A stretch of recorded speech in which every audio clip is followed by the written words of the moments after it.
Awesome. Well, welcome. Thank you all so much for joining us for National Drive Electric Week. This webinar is put on by Clean Fuels Michigan to celebrate National Drive Electric Week and provide information about what it's like driving electric in Michigan. This is going to be more of an Electric Vehicles 101 presentation, talking about the benefits of driving electric, giving a little bit of insight into, what the process is if you're interested in driving an electric vehicle here in Michigan. So thank you so much for joining us. My name is Jane McCurry, and I'm the Executive Director of Clean Fuels Michigan. We are a nonprofit trade association that's dedicated to advancing both electric vehicles and also other forms of alternative fuels and clean transportation across the state of Michigan. 4 goals for today's webinar. The first is to understand the benefits of driving electric. We'll then go into a little bit more detail about how you charge an electric vehicle in public and at home. We'll talk about how to evaluate whether an electric vehicle is right for you right now and how to take the first step in purchasing or driving electric. And then finally, we'll talk about a few additional ways to support clean transportation in your community beyond just driving an electric vehicle. So starting off super simple, what is an electric vehicle? Simply, it's a vehicle that's powered by electricity instead of gasoline. So electric vehicles have electric motors that are powered by a battery to propel the vehicle, as opposed to a combustion engine that's powered by gasoline. There's a whole alphabet soup in the electric vehicle world. You might hear me say EV, that's just short for electric vehicle. When I say electric vehicle, I might mean a battery electric vehicle, which means it doesn't use gasoline at all. There are also plug-in hybrid electric vehicles, which use both gasoline and electricity. We have fuel cell electric vehicles that use a hydrogen fuel cell to propel the vehicle. And then ZEV is short for zero emission vehicle, which could mean any of the above. So that's kind of your alphabet soup, but the through line here is powered by electrons that we can pull off the electric grid or make with a solar panel. Electric vehicles use batteries and electric motors. I should also mention here too, we'll have time for question and answer. So if you have any questions, go ahead and pop them in the Q&A box, and I'll either get to them as I go through these slides, or we can get to them at the end and make sure we get all of your questions answered. So here's a quick little demonstration of a plug-in hybrid electric vehicle versus a battery electric vehicle. On the left, you have the plug-in hybrid. So you can see that it has both the power electronics and electric motor, in addition to an engine in here. And then you have both of your fuel supplies at the back where you can plug the vehicle in or put your gasoline in. PHEVs, plug-in hybrid electric vehicles, are really great for when you want the extended range that a gas engine provides, but still want to get the benefits of driving electric just with a shorter electric range. So typically a plug-in hybrid can have a battery electric range of 15 to about 50 miles. And then when you're out of battery range, it just switches right over to that gas engine so that you can use your gasoline as a backup. So it's a great option for driving around town and optimizing your fuel efficiency with gasoline. There's a lot to love about driving an electric vehicle. If you do drive an electric car, I would love to hear either in the chat function or you can pop it in the Q&A what you drive and what your favorite thing about driving electric is. I've heard EV drivers talk about, not having to smell gasoline. They love not going to the gas station. EVs are also just really fun to drive. They're quick and they're quiet. And we'll talk a little bit more about some of the environmental and economic benefits of electric vehicles as well. So most new electric vehicles have a range of over 250 miles. Your range is how far you can drive without running out of charge. Very similar to a gasoline vehicle where you know when you're getting to almost an empty tank, you know how much range your battery has left. Your car tells you, and there are more EV models coming out every day with longer and longer ranges. I put a few examples of some of those vehicles here on the slide. You can see the Mustang Mach-E has a range of about 250 miles. The Chevy Bolt EUV has a range of about 250 miles. And I put about here because, like other vehicles, there are different kind of trim levels and ranges that you can select from with most of these vehicles to make sure that you're optimizing, balancing cost with how much range you need. As you do get to those higher range trim levels, oftentimes the price goes up because batteries are expensive and more range means more batteries on board the vehicle. But it's really great that there's more options available now to meet more consumers' needs. Charging can be super simple with an electric vehicle. It can really be as simple as plugging into a wall socket. We call that level 1 charging, and it's literally just your 110 volt wall outlet. Your car comes with that plug, you plug it in just like you plug in your laptop. As long as you have a form of power in your driveway or in your garage, it can be a really great way to either start charging your electric vehicle or just use your EV with that level 1 plug. Especially if you don't drive very much or you have a plug-in hybrid electric vehicle, that level 1 is oftentimes more than fast enough for people. You typically get about 5 miles of range added to the battery per hour that your EV is plugged in just to that wall socket outlet. If you want a little bit of a faster charge, level 2 is the next speed of charging. That's a 240 volt outlet, which is like the same thing as your electric clothes dryer or your electric stove uses. Many new EVs do come with a level 2 charger now. Level 2s can add anywhere from 10 to 25 miles of range to your battery per hour that your vehicle is plugged in. So if you have a little bit of a longer commute or you're out in public at the grocery store, level 2s are a great option to top up your tank and get a little bit of a faster charge.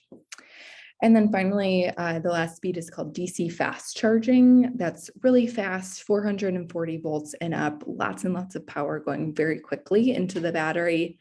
That's what you see oftentimes in public. In Michigan, some Myers have these DC fast chargers. You could see them outside of Walmart. They look kind of like refrigerator-sized pedestals that have bigger charging ports coming out the side, and that's where you want to charge if you're out on a long road trip or doing other longer travel. You're going to look for those DC fast chargers, and we'll talk a little bit more about where you can find those, what it looks like, and how much that costs as well. It's important to note, though, that most EV drivers charge their cars overnight wherever they park their car at home. Over 80% of charging happens in the EV driver's garage, which is super convenient. You get home from work or your activities for the day, you plug your car in, you wake up the next morning with a full battery. Assuming you're not driving more than 250 miles that day, you're never going to have to worry about public charging, which is really nice. Sometimes EV drivers do use public charging just to top off while they're in public. Say, if your grocery store has a charger or you work somewhere that has a charger, it might be convenient just to plug it in and get that extra little charge. In this image, there's some EVgo branded DC fast chargers. So those are the really fast chargers that you use on the road trips. And those can fill up your car in less than an hour. You could go from, nearly empty to 80% charge, in maybe 40 minutes with those chargers. And they're becoming even faster. Cars can accept charge faster almost every year that we have new models of vehicles come out. So that road trip charge time is shrinking, and we have more of these stations available every day as well. So what does it cost to charge? At home, refueling your car with electricity is really inexpensive, and you pay for that electricity just like you pay for any other electricity that you use at your house. So just like other appliances, you pay per kilowatt hour of electricity that you use. And you can even get a discount on the electricity that you use to charge your electric vehicle by signing up for a time of use rate, which essentially means that your utility can give you a discount for charging your vehicle overnight when that power is cheaper to produce and provide to you. So you can end up getting really extremely cheap fuel when you recharge overnight at home. And we'll get into a little bit more of a cost analysis to demonstrate those fuel savings. In public, chargers bill you oftentimes based on how long you're plugged in. Some stations in Michigan do charge you based on the amount of electricity that you're using. Typically, public charging is a little bit more expensive than charging at home because the infrastructure is expensive. And so the infrastructure owner needs to recoup that cost. Typically, you pay for charging in public through an app or even through your vehicle. Unlike gas stations, there isn't typically a credit card reader on your charging station. And so you sign up for an account for the charging station owner. For example, ChargePoint, you would have an app on your phone for ChargePoint. You pull up to the station, the app talks to the station and then charges your credit card virtually through the app. So it's a really high-tech experience, which I think is really great. Okay, so I'm going to give a little bit of an example from my own life. These are pictures of me with cars that I have purchased. So in 2015, when I was in college, I bought a 2010 Ford Escape for $12,500. In 2019, I purchased a 2019 Tesla Model 3 for $39,900. So very different vehicle purchase prices. So at different points in my life, going from college to being a professional, I chose to buy a Tesla because in 2019, there weren't very many vehicle options. And the infrastructure for Tesla was much more developed at that point, and it had a range that was going to work for my life. My husband and I bought the car to share. We were still just a one-car household. And at that point, pre-COVID, we were driving a ton. I was driving all over the state for work to do talks like this. And my husband, when I wasn't using it, was a salesperson and driving all over to talk to clients. And so we were putting a lot of miles on the vehicle, which made it even more cost effective for us to get an electric vehicle and have even more fuel savings. And I'll demonstrate that a bit later. At that time, I lived in Madison, Wisconsin, and I actually moved so that I could live in an apartment that had an electric vehicle charger in the parking garage. That building also had solar on the rooftop, so I was able to charge my car with solar energy, and it was actually free. And so at that time in my life, this vehicle purchase made a lot of sense. And I'm going to show you an alternative fuels data center tool that you can use to evaluate your lifestyle and what vehicle you drive now versus maybe an electric vehicle that might work for you. So this is a screenshot from that tool. After this webinar, I'm going to send out these slides, and they do include a link to this tool so that you can go do some analysis of your own. So looking first at your annual fuel cost, we're comparing those two vehicles that I just talked about.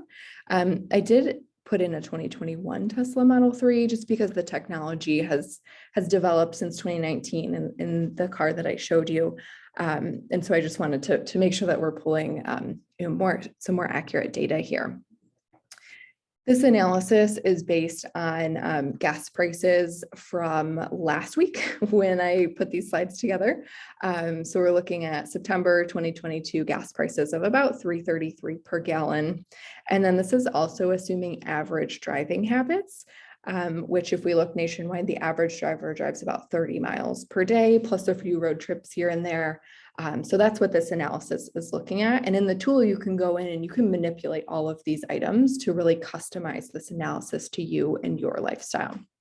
So here I'm just trying to demonstrate, switching from a pretty traditional, Ford Escape SUV to an example of an electric sedan. And your annual fuel cost savings are over $1,000, which is pretty amazing.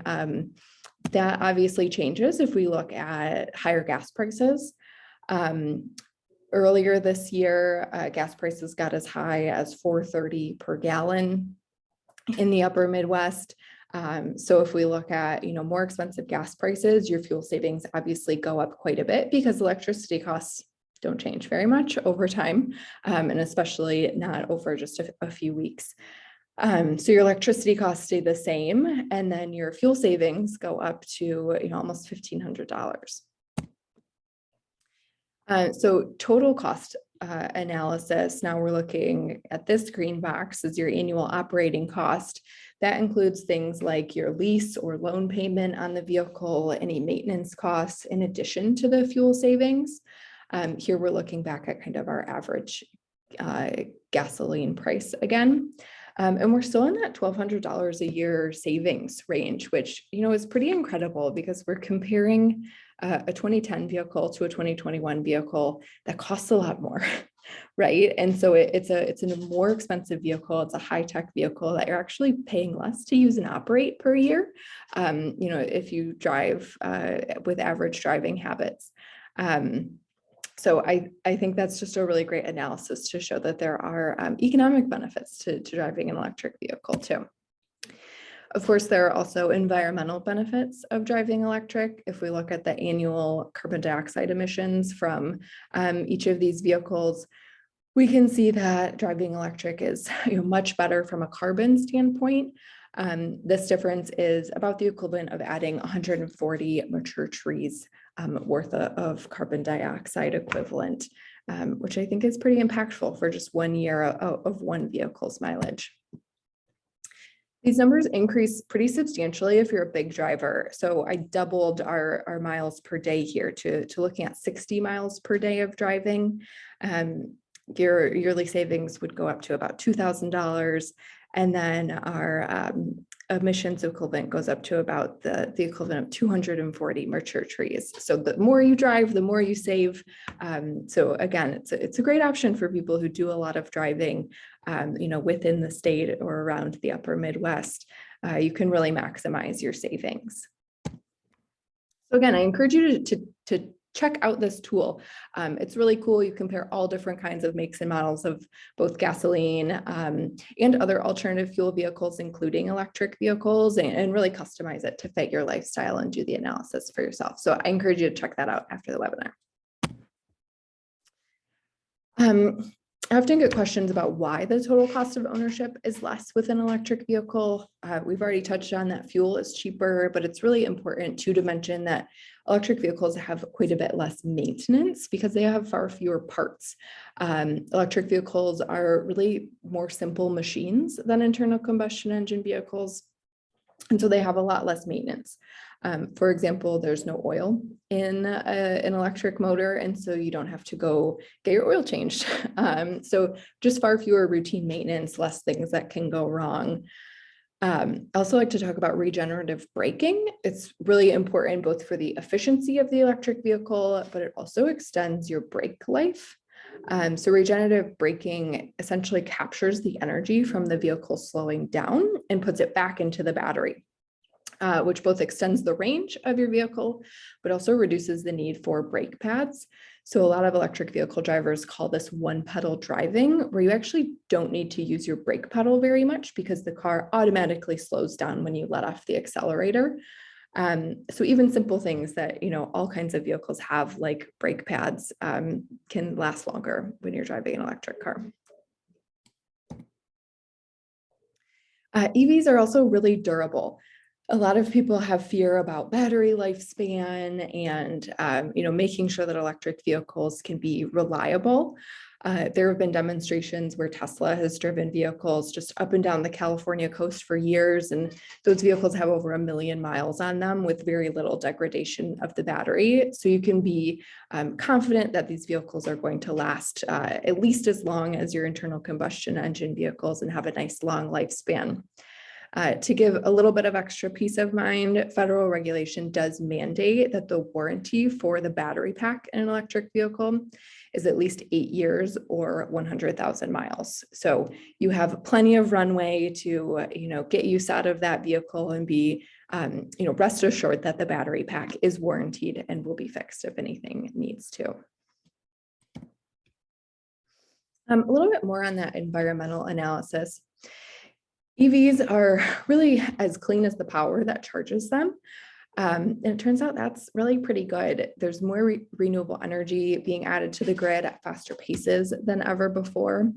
And electricity is really the only fuel for vehicles that can ever be truly renewable because they can be powered solely by solar and wind and other forms of renewable energy in ways that internal combustion just can't right now. I talked about how I used to charge my electric vehicle with the solar on the top of my apartment building.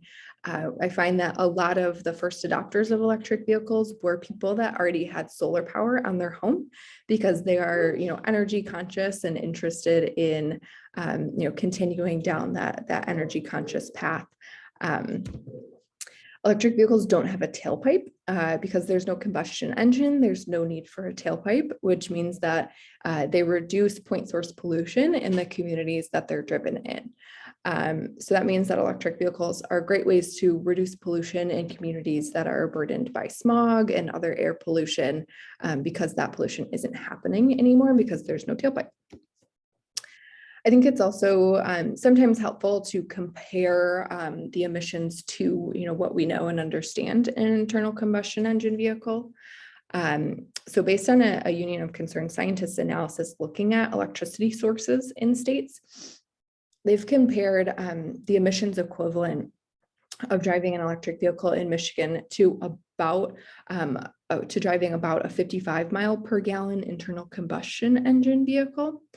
And that's based on the electricity sources in Michigan being a mix of coal, natural gas, solar, wind, and hydropower.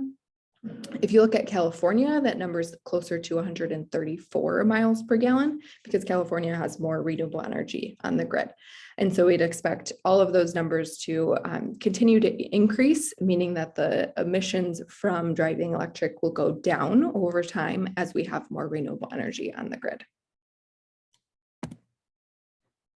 And what's good for the environment is good for public health.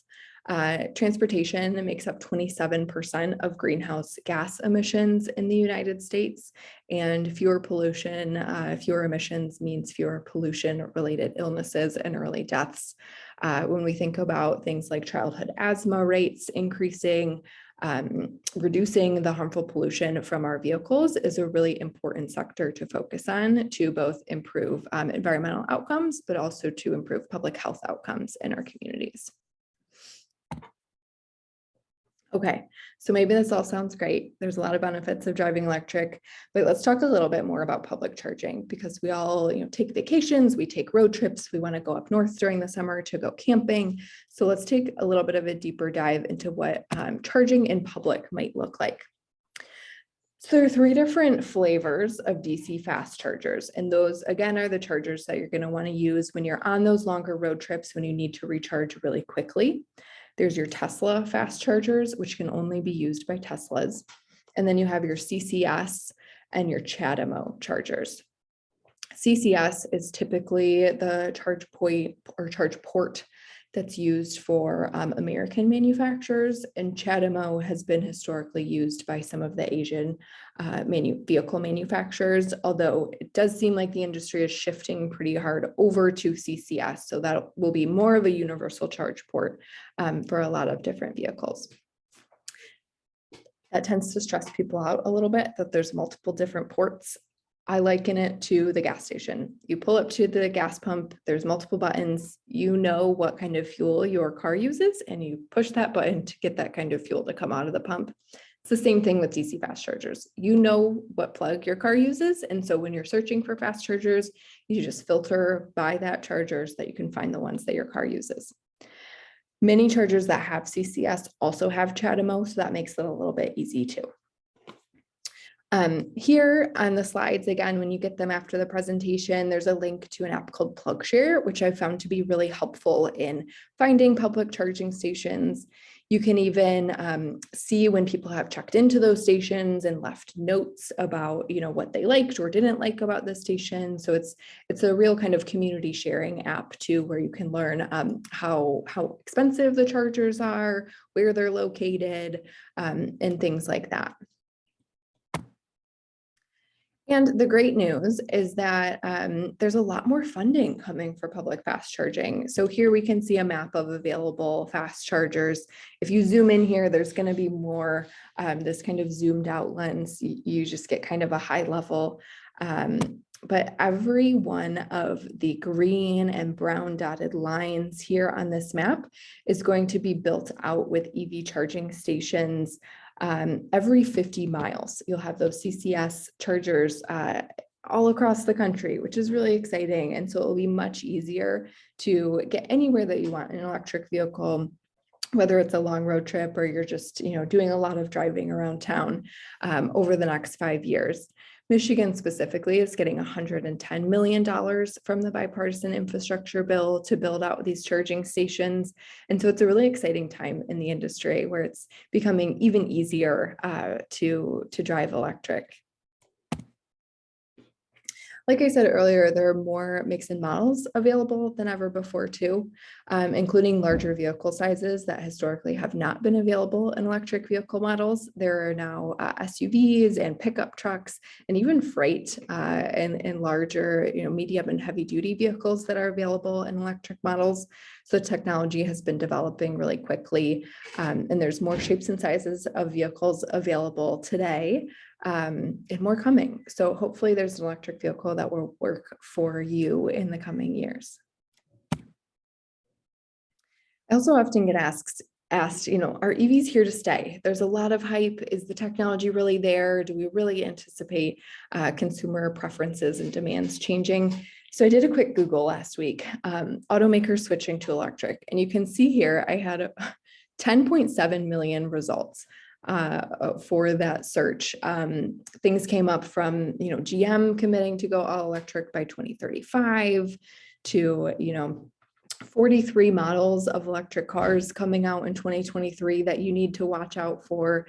So I just really wanted to demonstrate that automakers are committing to this transition. They're developing dozens and dozens of new electric vehicle models because they hear that their customers are demanding that from them. And so it's an exciting time to be looking at the industry and starting to think about, what would you need from an electric vehicle? How would this fit into your life? Because like I said, just many more vehicles available than ever before. Okay, so maybe now you're saying, all right, sounds good. I want to start to evaluate what does that look like? How do I find the right electric vehicle for me? First, I think like any other large purchase, you have to evaluate your lifestyle. I recommend you think about what's the minimum range that could make you feel comfortable driving an electric vehicle. Think about how many miles you drive per day. Is this your main vehicle? Are you patient enough to charge in public?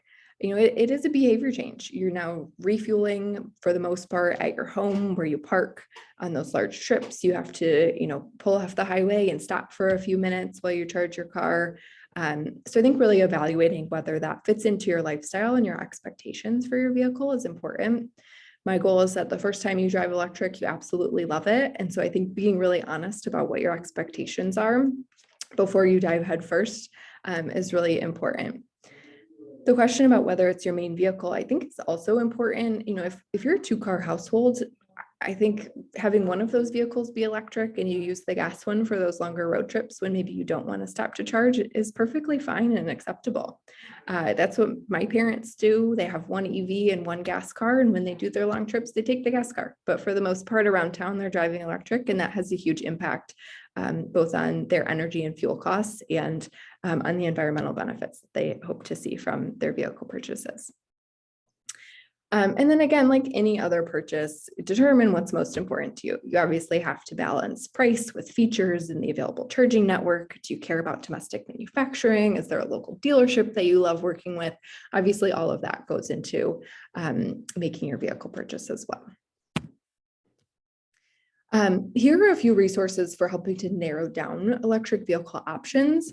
I've found that this Edmunds EV Buying Guide and evadoption.com have really great resources where you can search by make, by rating, by range, and other, MSRP, other important factors in your car purchase. I also recommend that you talk to your family and friends or look for Facebook groups of EV owners in your area.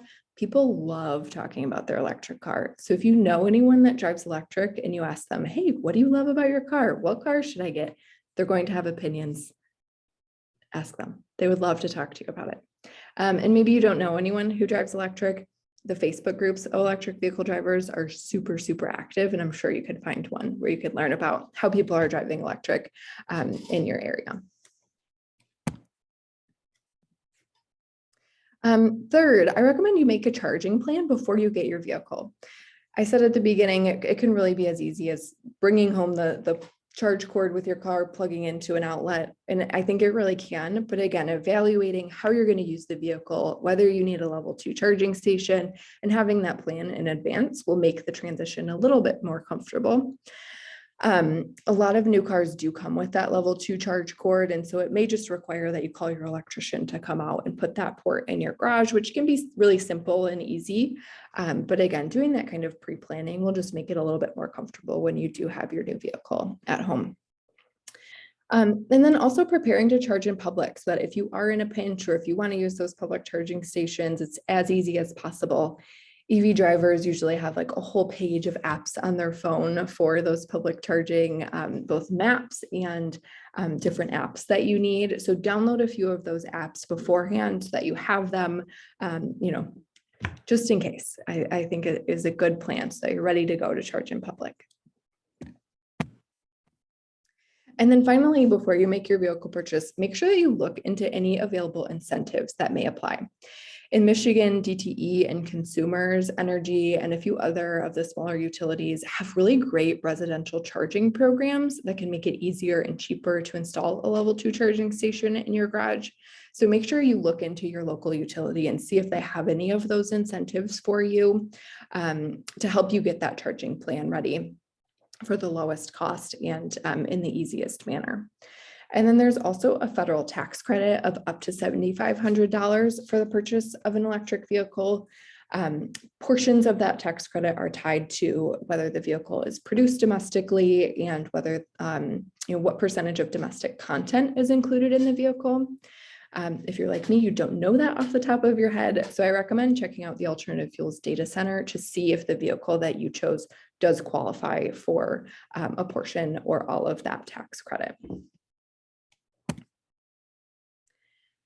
And, maybe you hear all of this and say, okay, it sounds great, but I don't think that driving an electric vehicle is the right choice for me today. And that's okay too.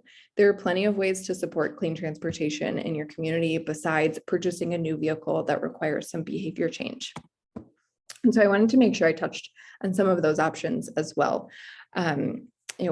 Walking and biking are great ways to get around. If you can, walk to a coffee shop or even walk or bike to work, try doing that once a week instead of driving. It will dramatically cut down on emissions. You get some physical exercise, get to be outside. Maybe in the warmer months, we do that a little bit more. And it's truly a zero emissions way to get around. Electric bicycles are also becoming more and more popular. There's extremely fast growing interest in electric bicycles. People have found that it's a really great way to commute because you don't get as sweaty, the bike assists you, and is another form of e-mobility that's just continuing to gain traction in the marketplace. And then finally, transit is a really important way that community members get around town. If you have a local transit system, consider taking the bus or looking into whether your local bus fleet has alternative fueled or electric buses. More and more cities in Michigan do have electric or propane buses or even hydrogen buses on the road. And so that's a really great way to get around in a cleaner way than taking your individual passenger car. And then finally, I encourage you to get involved in your community. Electric school buses are another really great win-win-win, healthier for children, lower cost for school districts, and better for the environment. And so consider how your community may be able to benefit from some of these alternative fuels in ways that even if you don't have children or don't have children that are still in school and riding the bus, can really create a lot of benefits and excitement in the community. Okay, So with that, I'm going to pause. I do see one question in the chat, but please continue to put your questions in if you have any. We've got plenty of time to address those. So I see that Carl asked, is there any information regarding the expected depreciation of EVs? And Carl, that's a really great question. There isn't, a ton of data because electric vehicles are newer technology, but I am seeing that electric vehicles hold their value pretty well. It's a really interesting automotive vehicle market in general right now, where we're seeing high competitiveness for new vehicles from dealers. In addition, that's trickling down into the used market, where vehicles in general are just a little bit more expensive and are holding their value quite well. And that applies to electric vehicles as well.